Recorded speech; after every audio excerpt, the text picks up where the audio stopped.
এখানে রাখা যাবে না দোকানের সামনে, চলো। তাহলে কোথায় লাগাবো? কোথায় যাবে না যাবে আমি জানি নাকি? ভাগো এখান থেকে।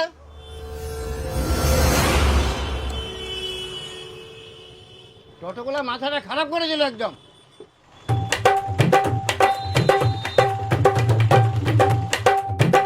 ওই টোটো চলো চলো চলো চলো চলো এখান থেকে চলো চলো। আরে তোদের কতবার বলতে হয় আর টোটো দাঁড়াবি না? চল না ওদিকে, চল ওদিকে যা। এই যে একজন গেল আর একজন আসিল। ওই টোটো দোকানের সামনে থেকে হাট।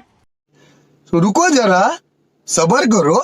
কারো দোকানের সামনে টোটো দাঁড় করবা দিনি, কুকুরের মতো ছাইচে করে খেতে দেয়। এরকম যদি না দাঁড়া বাদায় তাহলে আমরা প্যাসেঞ্জার উঠাবো কেমন করি? তাহলে আমার কামাই কর্ম কি করে আর পেট চলবে কিভাবে?